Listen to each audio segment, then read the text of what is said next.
Thank you, Foundation Health and Wellness and Jelaine Fallhaber, CNP, for being a sponsor on Table Talks. Her practice offers thoughtful, personalized care that helps patients feel informed and confident. Visit foundationhw.com to learn more.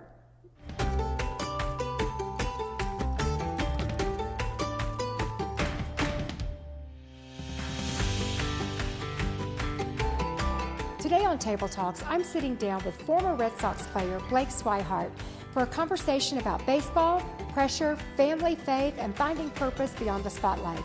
From the major leagues to marriage, fatherhood, and building a completely different kind of life than he once imagined, this is an honest conversation about identity, purpose, and what really matters most in life. Stay tuned. Well, welcome to Table Talks. I'm so excited today, Blake, to have you on this episode. No, thank you for having me. I'm very excited. Happy to be here.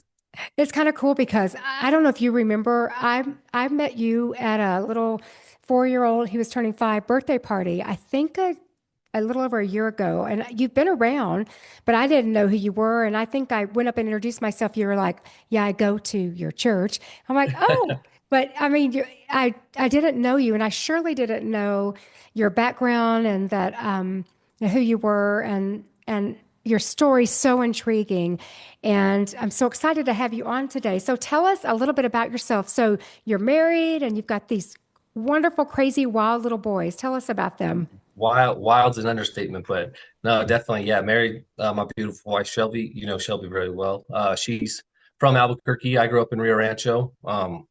For the past 5, 6 years, we were living in Scottsdale, Arizona, and around the time that you and I had ran into each other at 4 turning 5-year-old birthday party, we had just moved back probably about 6 months before that, and my son started attending Foundations preschool, and yeah, 3 little boys, Ryder, Jagger, and Dawson, and life's good. I wanted to come home, be closer to family, knowing that my career was coming to an end, and getting that free babysitting from the in-laws is always a plus. So That's great. One day I was we were having coffee with your wife Shelby at Citizen Coffee, and Jagger, the middle boy, was there, and the baby, but the baby was contained in the stroller, and yeah, Jagger, I just basically took care of him while she talked to Jess and let him look at my phone and pictures and videos on my yeah, phone of people. He was just the most awesome little boy. I love, he's awesome. Middle boys are a lot of fun.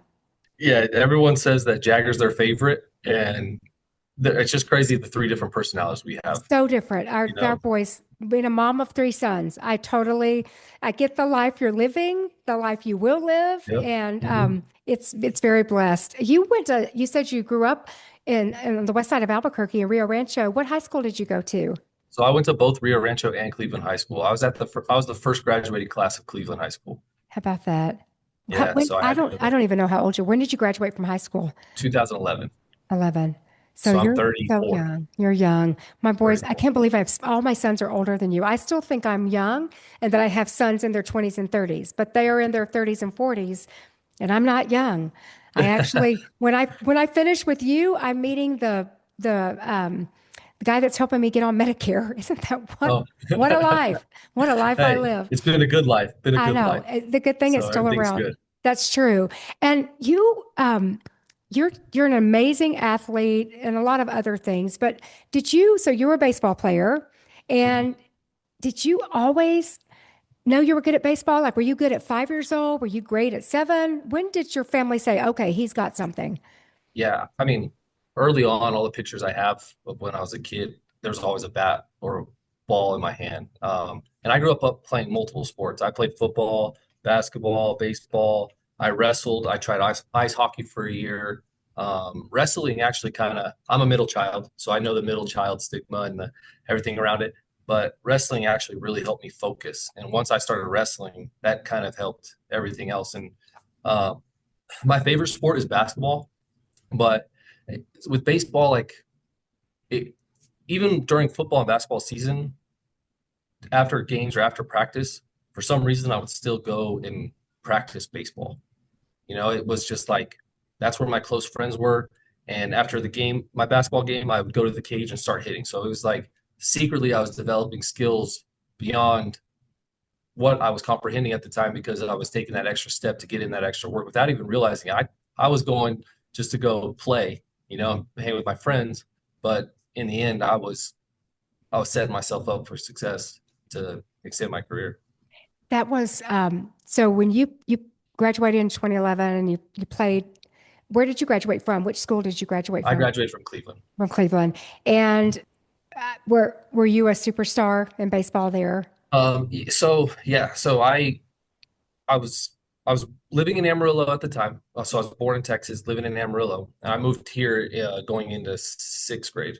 And like I was always good at baseball, always good at baseball, but no scout or college recruiter really is gonna drive from Texas to go to Arizona, and then no one's gonna be driving through and to say, "Hey, I wonder if there's anybody here in Albuquerque."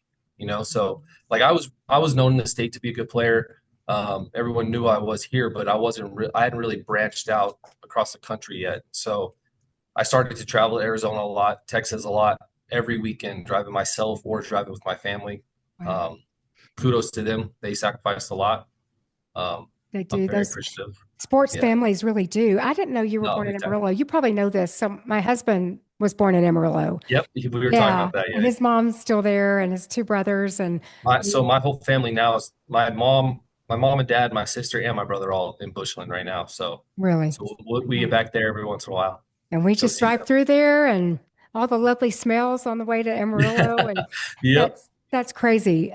I think maybe I remember that now that you'd mention it. It's funny Mhm. because getting to know you, I mean, I do know you because I just became friends with you. It's crazy. I think because maybe because you're, around the age of our younger son or not far from his age. And I love your wife. I just really think She's Shelby's the the coolest best. person and how God just directs paths because I felt like it feels to me now that I was always supposed to know you.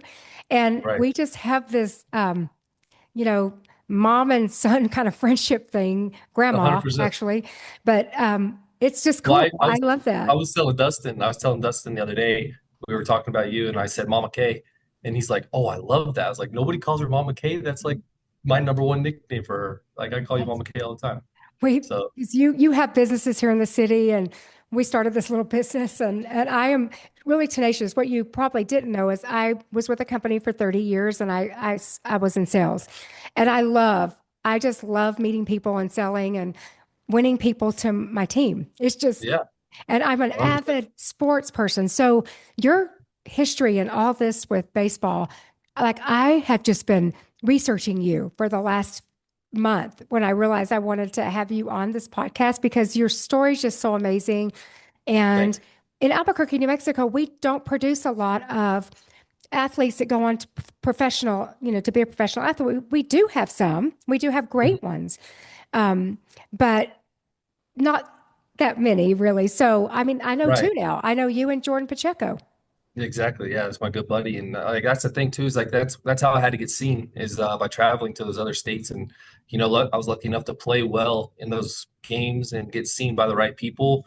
And one thing turned into another thing, and then being asked to go to Florida for a perfect game tournament that got me seen by Aflac All American. I made the Aflac All American team. This is all going into my senior year too. So going into my senior year, I ended up making Aflac All American. Right after that, they sent me.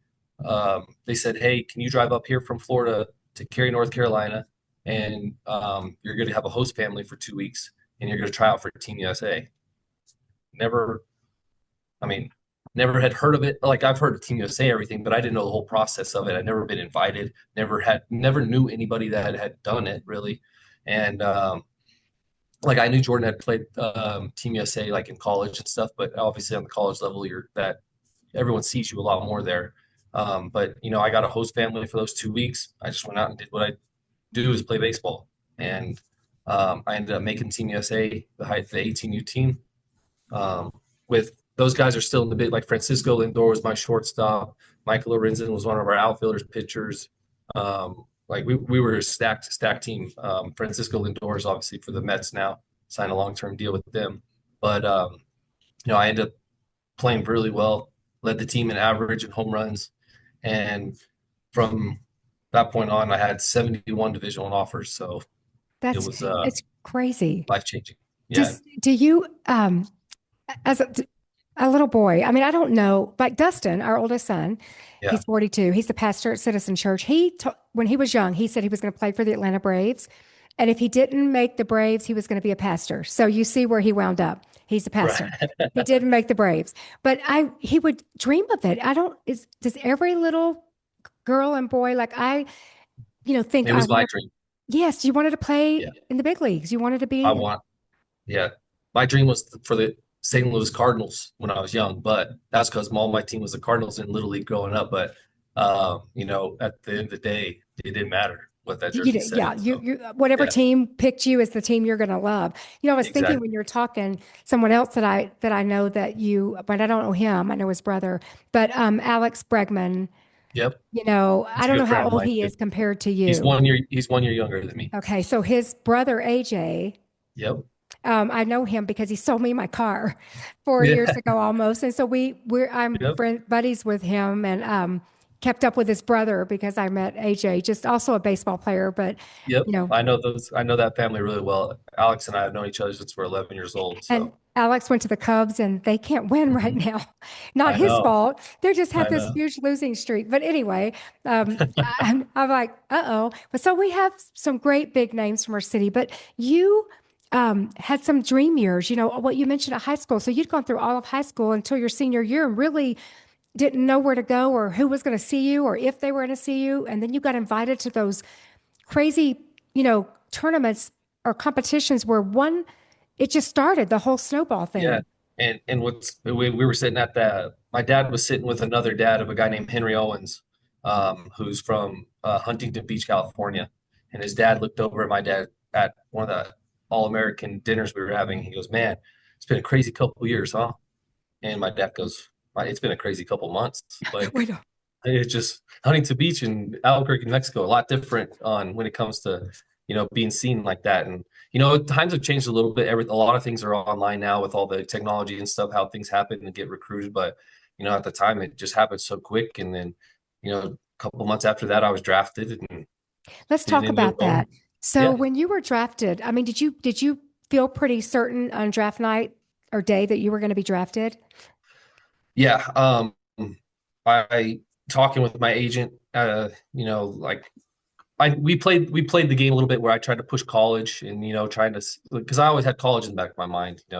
It had just been a couple months now that it was like realistic. All right, that the draft is a real possibility, and there were talks of first round for sure, but top 10 picks possibly, and from there it was just a game within a game, talking with uh, scouts and talking with teams, and yeah. But going into it, my parents held a draft party and it was That's what I was going to ask. Were was you were at yeah, one of home the and coolest. We were actually at Coach's Bar and Grill over there on Central when Coach's was over there. Like one of my good buddies, his dad Ernie Blackstone, he owned it, and Ernie actually, or Bobby Blackstone goes to our church as well, goes to Citizen. So small world, but how everything just comes back full circle. Just coming home now, but um, just that night was life changing. does the Getting team call you? Did the Red Sox call you before they announce your so name or what? so I watch everything. Like I'm such a sports fan. You ought to see me with the football draft. I'm glued to it for 4 days. So back then, I didn't go to the actual set where you like walk across the stage and stuff. I was just here at home. They, I saw it live on TV Wow. when the commissioner went up, read my name, and then I got that call right away. What Yeah, is that? You were 18? getting goosebumps right now thinking about it. Yeah, You were I 18 had years just old, turned 19. I had just turned 19. 19. Yeah, And you're sitting there and hear your name. I mean, did you want to pass out? I mean, that has to be surreal.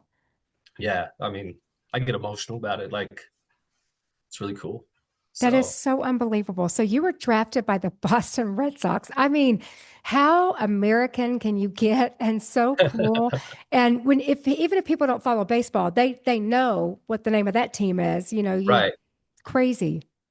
Yeah. I mean, yeah, the history of that team, knowing the shoes I had to fill, knowing the way I had to be, like, I mean, my parents molded me into the man I am today, and so did God, and following that, like, follow in their lead, but like that organization is so first class, and how they treat their players, and how you represent something that's bigger than yourself, like, and I've always wanted to be known as Blake the person, and he happens to play baseball. I didn't want to be known as Mm. Blake the baseball player. Like I want to be known as the person first. Like I never wanted to be a good baseball player, but a bad person. Like it just doesn't. I'd rather be a bad baseball player than a good person. So it kind of just fit perfectly with the way I am and my values and everything like that. And yeah, it was a very special time.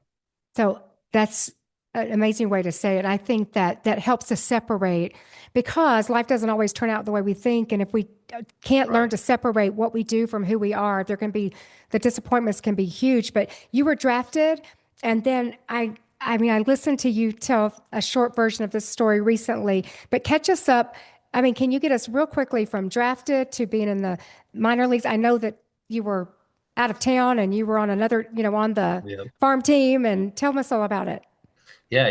Drafted, left 2 days later, went to Florida to low A for about 2 weeks, and that season was over. So came home, got ready for the off season, and then from there I went from Greenville, South Carolina, there in low A for one full year. The year after that, I went to high A in Salem, Virginia, and then in my third year, I went to Portland, Maine, which is one of my favorite places ever in the whole world. Portland, Maine for half the year, and then Pawtucket, Rhode Island for that other half of the year. There, my third year, and then my going in my fourth year in 2015. Um, Started that first month in AAA in Pawtucket, Rhode Island, and on May 2nd, got the call that I was going to the big leagues. So So I think you were watching a game with some buddies, yes, and the yeah. catcher got hurt. Yeah, so we had actually just ended our AAA game, and we had the big league game 45 minutes to an hour away, there in Boston from Pawtucket on this big on the TV, and we're watching it, and you see the catcher at the time, Ryan Hannigan, take a foul ball to his throwing hand, and everyone turned, said, "Get ready." So about 2 hours, 3 hours later, I got the call. It's pretty, And yeah, you were asleep like in your hotel room or wherever you stay, your apartment, and you get this call yeah, to come to Boston. I love this. This is, if I got the story right, you got the call.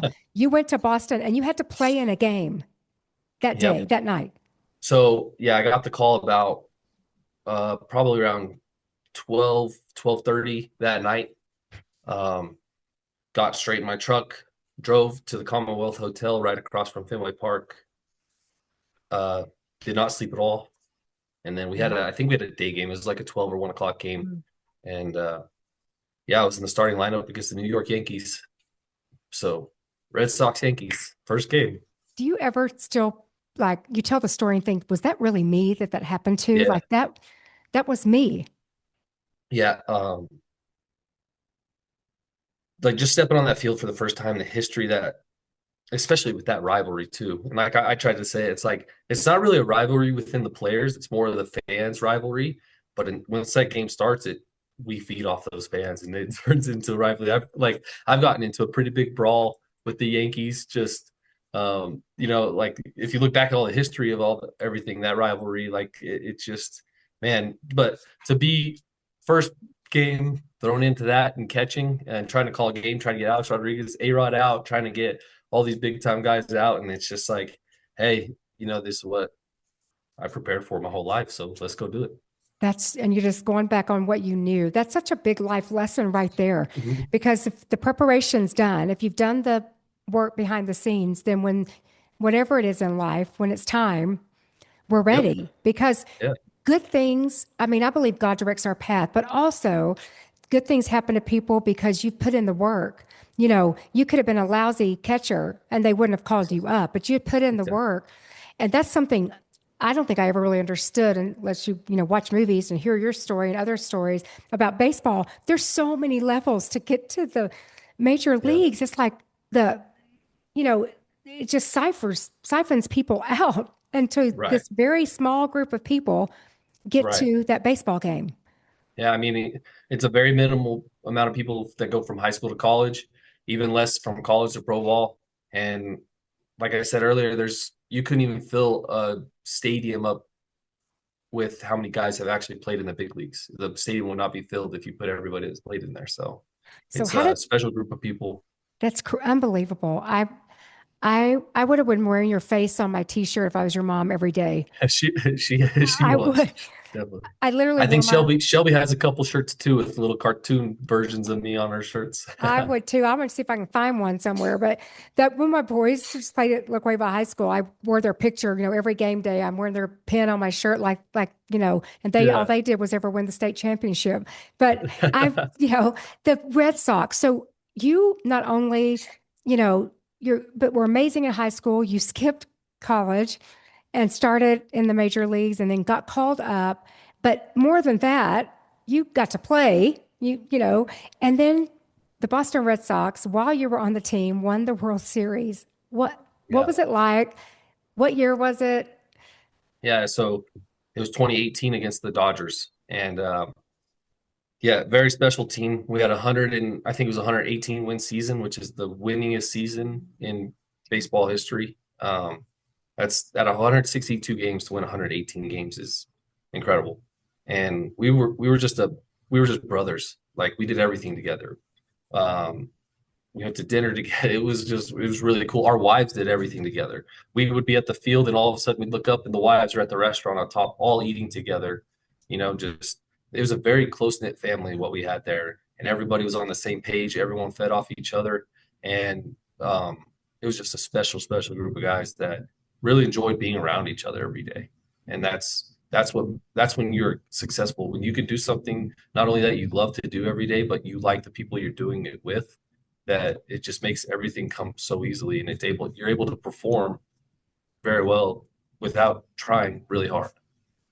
When you try too hard, that's when the mistakes happen the most. But when you're around people that make you better and they can help you out, it just brings success. And yeah, I got to share that moment with my whole family. Um, my parents, my siblings, my wife, Shelby's parents, Shelby's siblings all came. So it was really cool and a really special moment. Got some really good pictures out of it. And it was just something that, like, I told Dustin this too, is like it took me a while. I expected a lot more of myself. Like, yes, I played at these levels. Yes, I accomplished a lot, but and at the end of the day, I expected to be one of the guys that signed the big contracts. Um, Injuries, stuff like that happened, but um, it took me a while to be proud of myself. But then you look back and we have these conversations and have these talks, and finally, I was like, okay. And once I was able to be proud, I was able to be okay with stepping away and starting new ventures, That's what being able to take yeah, I want to talk about being that able, too. Next, the life, um, I would say most everyone, 99% of people in on earth, life throws a curveball, no pun yep, intended, but yeah, things don't always turn out the way that you see or vision or plan. Sometimes for the better, sometimes it's just transition. It's life. It truly is life. There's pivot. Everyone pivots. There came a time in your career, you at this pinnacle of success, that you had to pivot. And your story was COVID and that kind of this what that did to all sports. And then you had yeah. an injury. So what year did you know that you were going to be transitioning out of professional baseball? Um, I still feel like I could still go play, but Well, let's I go. think it was. I know, right? I think it was about probably 2023 is when 2024. Honestly, I was still probably playing. It was right after being. It was COVID. I was with the Rangers. Was doing really well. Told I made the team. COVID hit. Everything kind of shut down. That whole plan changed. Ended up being on the taxi squad all year. That next year with the Nationals, everything was still very bunched up everywhere. We had a bunch of extra players everywhere, so it was just a very being an older veteran guy in AAA back and forth like on a taxi squad. It was a different situation than what it would normally be still. But then after that, I went to Mexico, tried to go to independent ball for a little bit, and my head just wasn't. I I think the best way to say it is like I've never ever doubted myself as a person or especially a player, but I can put my mind to. If you told me I couldn't do something, I will prove it to you that I can, whatever it is. It doesn't have to be anything athletically, but Well, the minute when I started doubting myself of because I knew the climb to get to back to where I wanted to be, the moment I started to doubt myself of wanting to put in that much effort and work and time away from my family to be able to do that, that's when I was like, it was really time. It was about 2023, 2024. I was like, all right, might be time to figure out what's my next mountaintop, like what's my next climb. Because I'm a big believer that there's multiple, you can get to the mountaintop. I've been there, I've been at the top and then I came down, but I feel like there's more coming, like, and I'm a big, Absolutely. Yeah, and I think, I mean, even in the season of life I'm in, the stage of life I'm in, I feel the same way. I feel like not to your level for sure, but I've accomplished a lot of my own goals. But we have to know that there's more and there's another goal. If we settle, then that's when life just it's just hard if we begin to yeah. settle. 100%. And I, I love challenging myself. I love being around people that want to be challenged. I love learning new things. And I'm a big believer that you learn a lot more from your failures than any success you have. Yes, I played a game where when you're hitting, way, you fail 7 times out of 10 and you're a Hall of Famer, you know? So I'm used to learning from my failures and figuring out what I need to do to change that to be successful. And I believe that's in every career path, every choice you make every day. Like if you can learn from everything and you can learn from your mistakes so you never make those mistakes again, you're good to have success. Did you, this all amazing life lessons and um, it changes your opinion during different seasons of success, I'm sure has changed too. What you Yes. thought was success, and it was success. Mhm. Today, you would say maybe success looks a little different. What would you call success today? Um, family, being surrounded by people from the church, being surrounded by God, following his path, and like before I was chasing, at the end of the day, not even realizing it, but I was chasing the money, I wanted the fame and the money. And that wasn't that if you look back on it now, like I'm living my dream out. Like this is my dream. And being a dad, husband, can't So beat it. cool. Quick shout out to today's featured sponsor, Flowers by Zach Lowe, Albuquerque's family owned florist since 1993, creating fresh, beautiful arrangements at affordable prices with unmatched customer service. Order online and support local at flowersbyzachlowe.com. Hey friends, I'm so glad you're here. If you're enjoying this episode, please take a second to subscribe, leave a quick review, and share it with a friend. It's the best way for people to find the podcast and to be encouraged. Now, back to the conversation.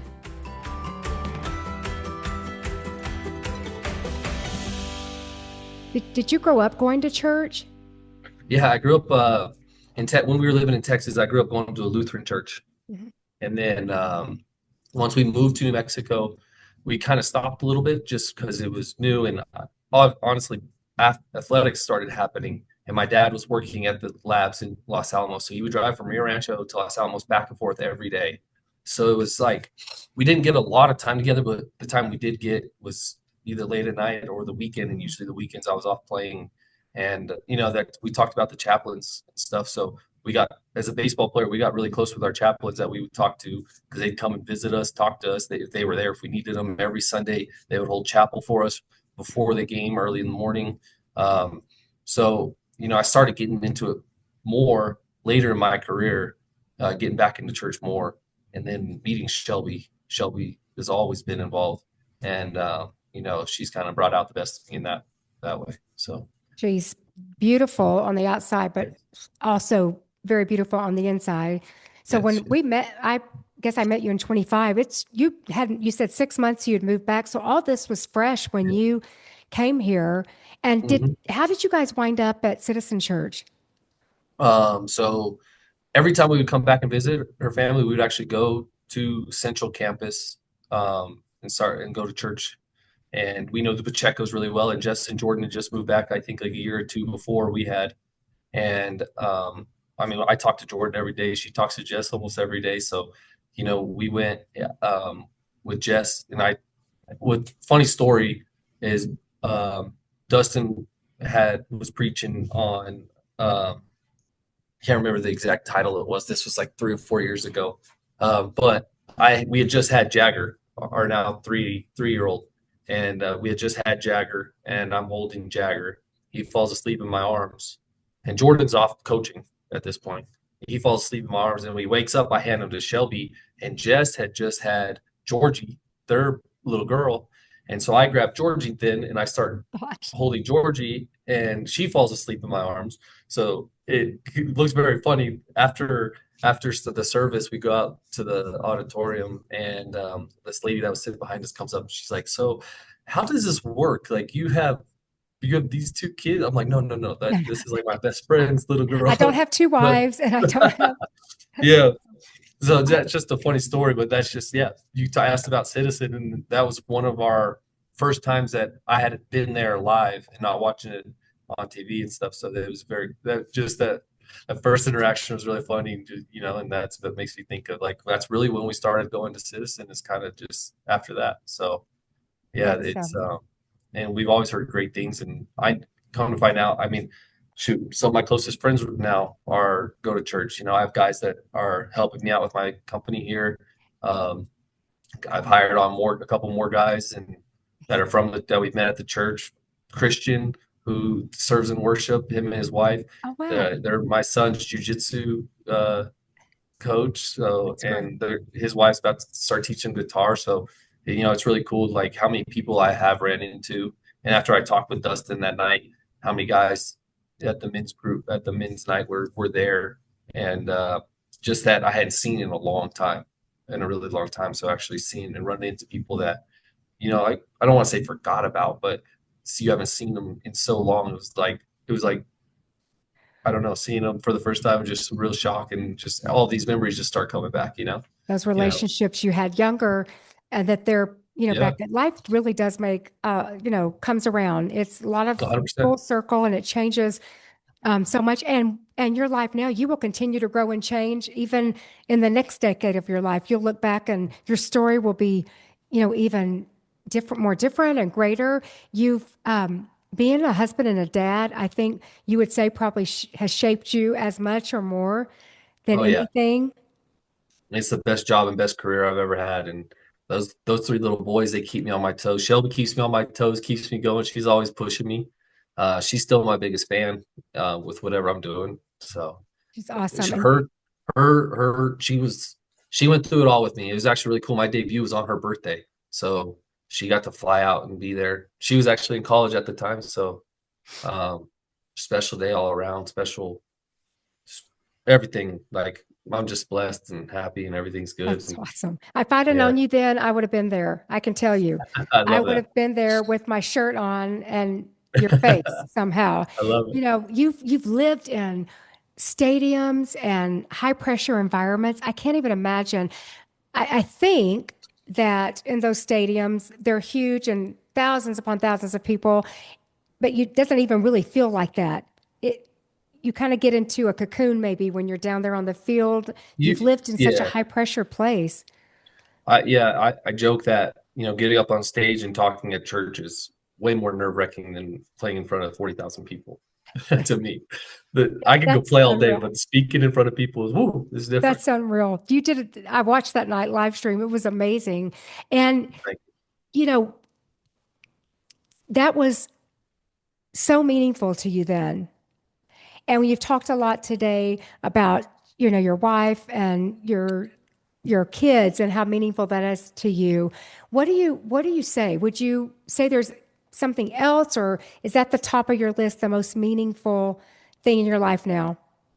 oh, my wife and kids by far most meaningful. Um, at the end of the day, what I have now, I'm living out my dream now. I really am. Um, Waking up to those kids every single day, waking up to her every single day, like everything I do now, I want them. Yes, I would love to be able to take my kids right now to the baseball field and show them what daddy does for a living.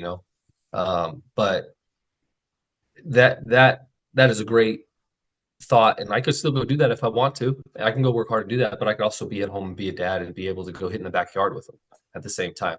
So Yeah, it's like, I mean, just I'm yeah, it's by far that's my mountaintop right now. so I could be beautiful. successful in this new career I have, and that's all great. But I could be doing nothing and those guys would still be my mountaintops. So as long as Jagger Bow, my middle child, stays in line, we're good. That's wonderful. And it's like when you're in the middle of something and all you know is I like to say, I don't know whether to say taken away or things shift or pivot, then what really is important is what's left, Yeah, what's there you, in front of you. And you've just been an amazing leader. And I think that's you're growing. You've always been a leader. You're growing and developing in that. What kind of spiritual foundation do you, as a dad, a man, want to grow? Want your kids to grow up with, your sons to grow up with? yeah, I just want. I mean, what's amazing is my oldest rider, who's 5, who went to foundations. Like to me, I look at him and I want to follow what he's doing. Like he my wife has done a great job. Foundations Preschool has done a great job. Citizen Church, like you see what's at the center of his life, and God's at the center of his life, and the way he he wants to pray before dinner. That makes Jagger want to pray before dinner. That makes Dawson, who's our 1-year-old, just clap after they're done praying for us at Oh, dinner. Like you can't beat that. Everything that we're doing, I just want that God to be the center of, and be thankful for everything that He's providing. And even if something comes along that's a little bump in the road, just know that God put that on their plate for a reason, and it's to learn from and to grow and to believe in Him that everything's going to work out the way it's supposed to. So, I mean, I've had a bunch of ups and downs. Losing my brother, that was a tough one on me. Um, Sorry, that but was what year was that? that was 2019. That's a lot Yeah. to go So, through. but I mean that at the time, you want to question like why, and like why are you doing this to me? But at the end, like I don't know, everything's paid off tenfold in things that I've been able to realize and take in from that situation, like all the blessings we have received from that, and the memories that we do have of my brother, and the impact that my brother made on people, and people, and like and I just want the boys to know, like, yeah, there's going to be bumps in the road and things are going to happen that are out of your control, but there's one person that's always there that you can believe in, and that's gonna, besides me being by their side and doing anything I can do for them, because I want the best for my little boys, but as long as you're believing in God and thanking Him, and worshiping Him, that you can't go wrong. And just know that any of those bumps, it's He knows that you can handle those bumps.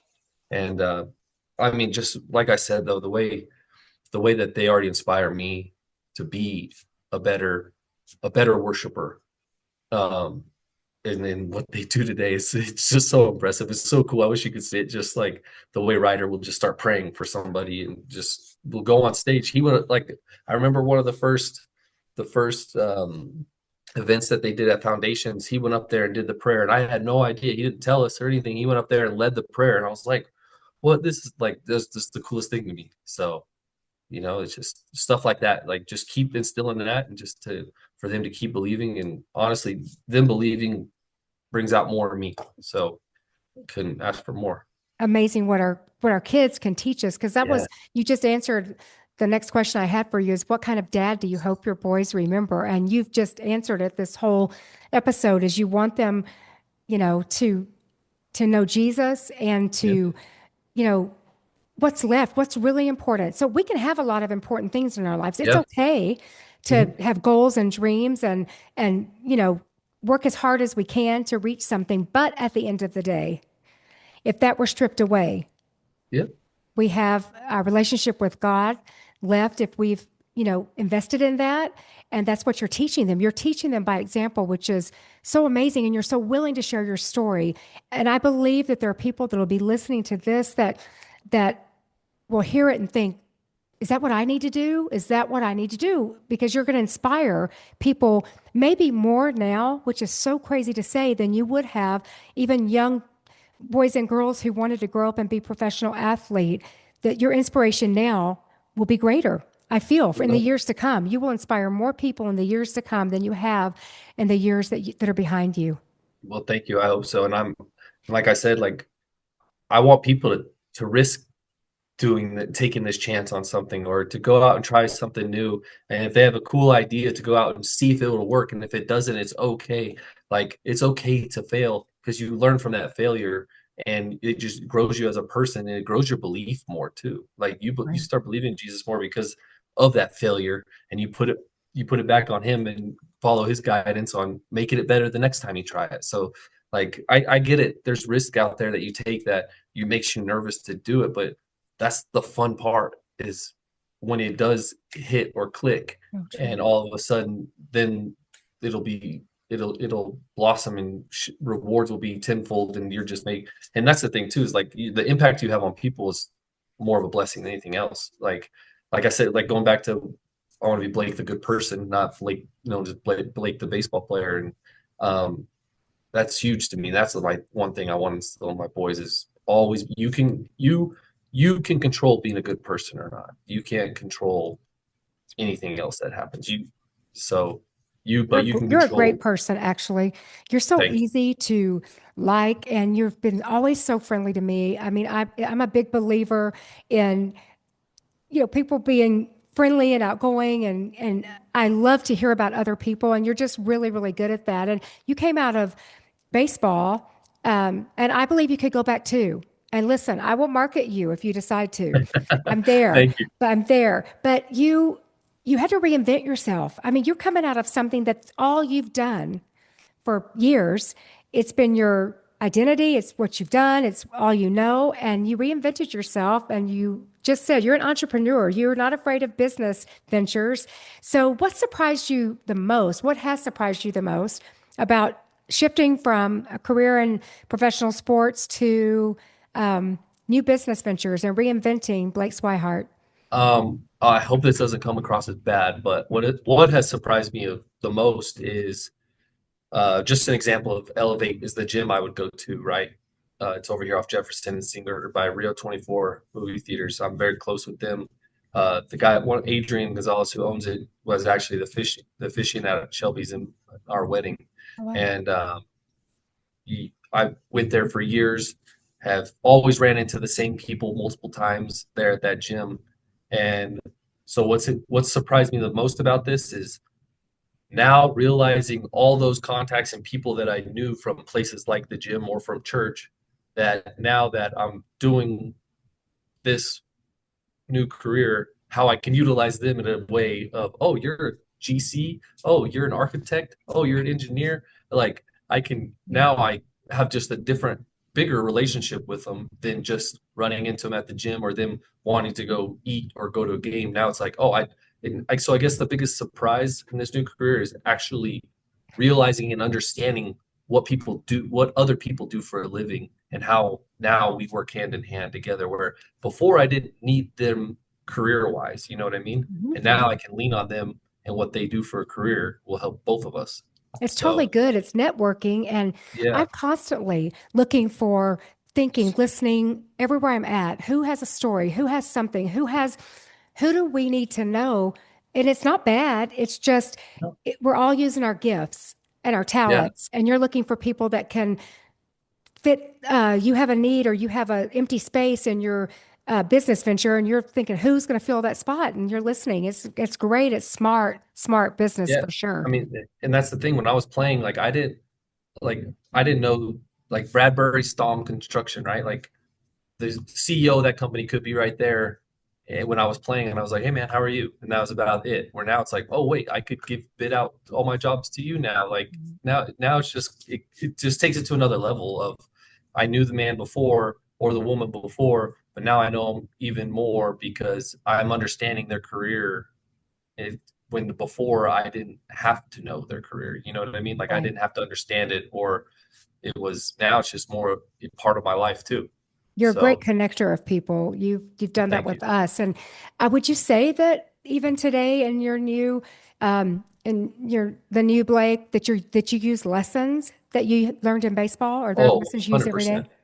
100%. 100%. I'm a big believer that even starting them young in sports helps mold them into teammates off the field. Like, you can't do this alone. You can't do life alone. You need friends, you need family, you need Jesus, you need You need someone to be able to talk to at all points, whether it's successful or something that's heartbreaking. Like there's people in your that you need in your life to be able to lean on and to be able to hold certain burdens that you can't take on. Because I've tried to do it. I've tried to keep everything inside, and I've found out that talking about it really releases a lot and is very helpful. So I'm a big believer, like sports help mold you into the grown human being you're going to be, and just because it's the teamwork, you learn how to work as a team. Even the individual sports, like you still have to go through trials and error to show the success.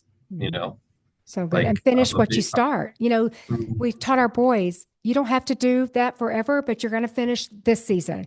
You're going to 100%. finish what you start, and that's helped them all along, the way for sure. And I think that you have some great advice. You've given it this whole time, but what's one piece of advice before we switch to the rapid fire section and close out the podcast? But what's a piece of advice you would give to someone whose life maybe hasn't turned out the way they thought it would? They're looking at themselves now thinking, this was not what I thought it was going to be.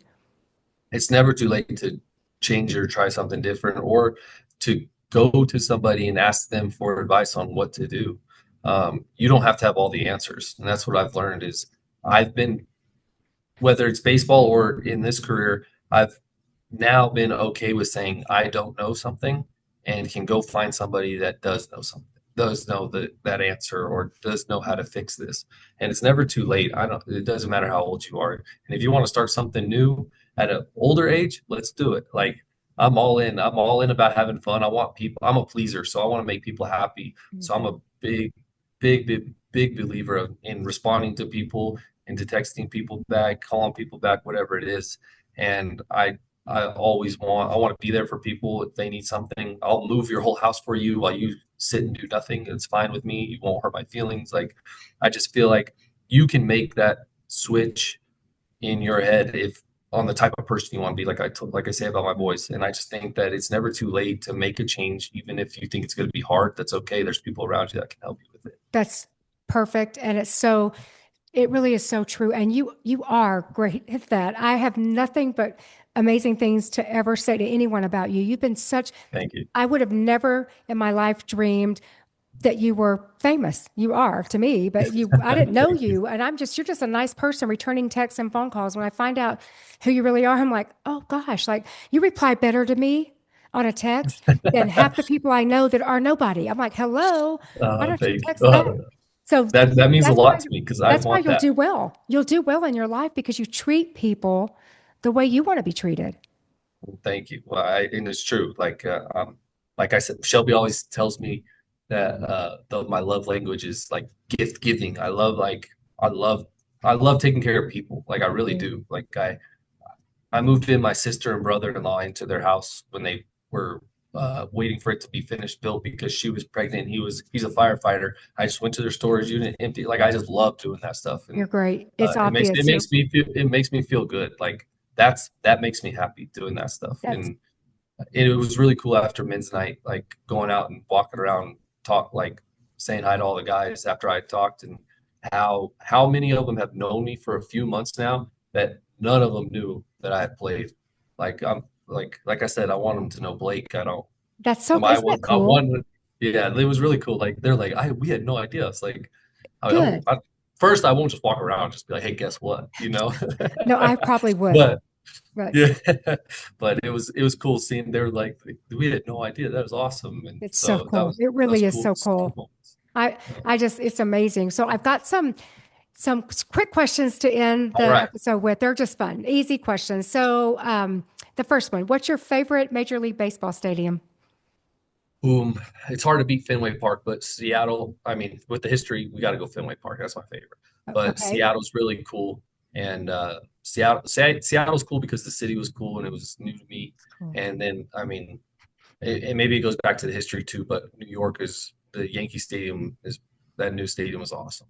So, haven't been to too many Major League Baseball games, but we do go to Washington Nationals once a year when we're up in DC visiting Brandon. That's a beautiful stadium. It's Yes, it just is. it's fun to go there. So See, I what's base my favorite stadiums off of the locker rooms and all that. oh, So I bet you do. Well, some of them are small, some of them are tiny. So if I like, ever got to see one, I might too, you know. yeah, The Houston Rockets were playing the Nationals like a year ago or so when we were there, and I was trying to get AJ to get me to Alex. I wanted to get something signed from him yeah. for my little grandsons, but it's, you just can't get to you Just famous call me. players. Just call me. I was like, but oh, I didn't know you then. See, now I do. Yeah. Now I know I got your number. So who's the toughest pitcher you ever faced? Toughest pit. Oh, um, well, that's tough. But R.A. Dickey was tough. Um, Facing Chapman or Aldis Chapman was tough. R.A. Dickey's a knuckleballer. And there's a couple memes out there of me swinging and missing and then my bat flying in the air behind me. So that guy was tough. Or Aldis Chapman's tough. There's so many.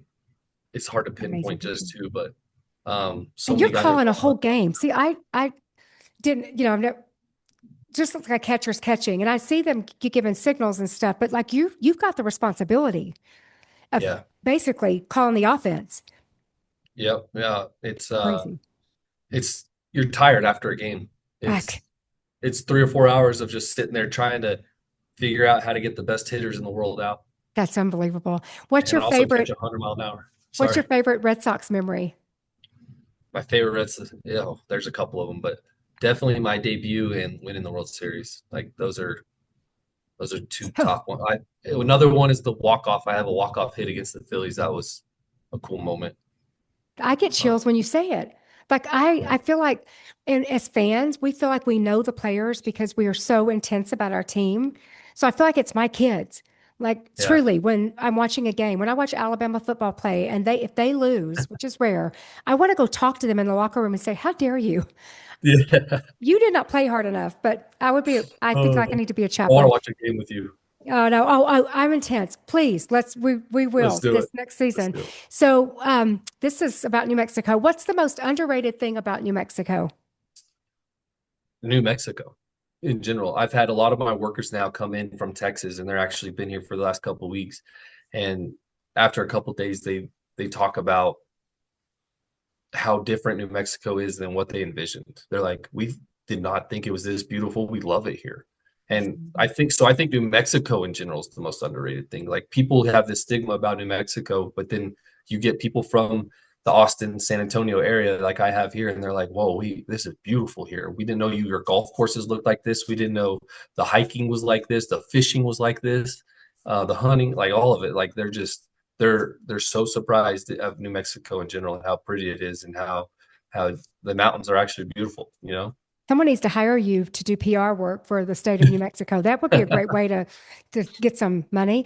Um, so, last question: what's one thing? Because you've had it, you've tasted fame, you've tasted success. What's one thing that fame or success can never give a person? Their love and joy they bring to other people.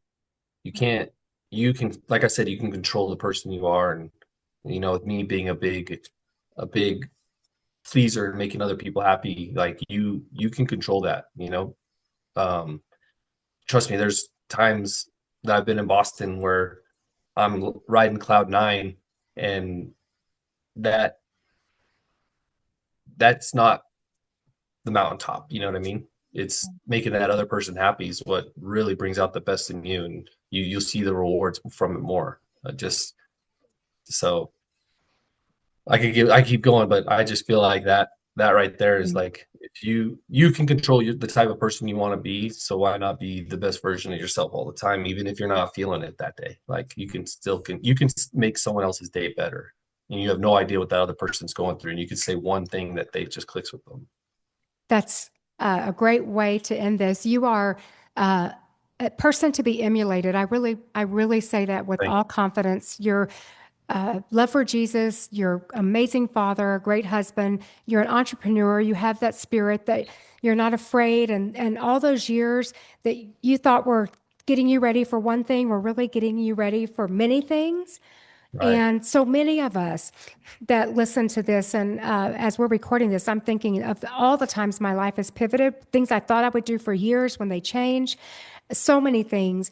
And those listening and watching that have had life handed to them differently than they thought they deserved or that should happen, that they can listen to this and think, okay, I can reinvent myself and I can have peace and joy and be happy about it and not just carry that. You could be dragging that along with you, but you had to make decisions along the way to let it go and focus on what is happening in the here and now.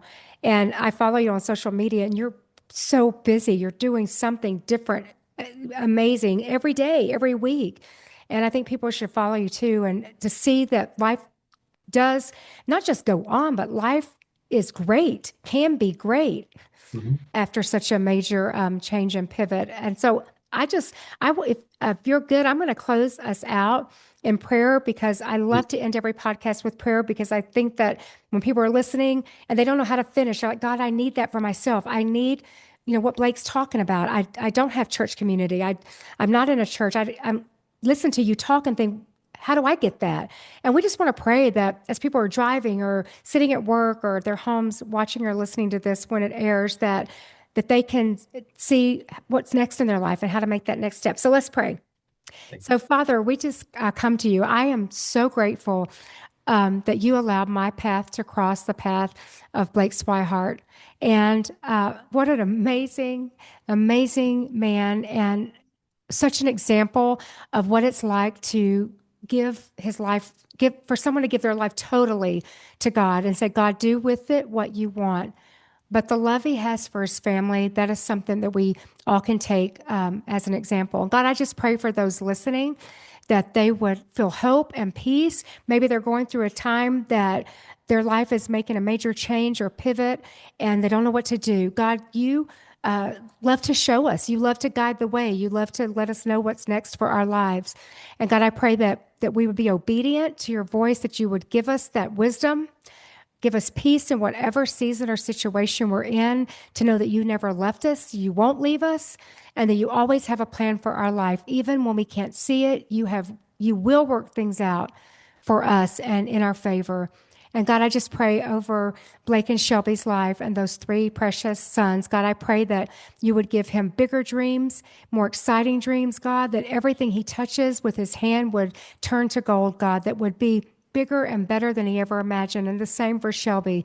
God, I just pray that you give him creative ideas, creative business ideas, and in the process that he would help many, many, many people along the way and use this for your glory, God, and for purpose for your kingdom. And we thank you, God, because nothing is by accident, and you give us these relationships on purpose, and I'm grateful. In Jesus' name, amen. you. Amen. Beautiful. Thank you. Thank you. Okay. Sports football season's coming soon, and we're in the middle of baseball season now. I can't wait to watch a game with you. I'm now watching the NCAA, not the second, but the NCAA Women's World Series because Yeah. University of Alabama is in, and they beat UCLA last night. No, Great. I So mean, yeah, no, I think the NCAA tournament's awesome. it's fun. I, So I love both. watching these softball girls. They're serious. Yeah. They're very serious. Shelby played a year at UNM. Really, Yeah. I did not know that. Our son Mhm. Jonathan was a pole vaulter at UNM. I love that. He was like, Yeah. he liked a sport that he only depended on himself. Well, thank you, Blake, so much. I can't. We're gonna chat again.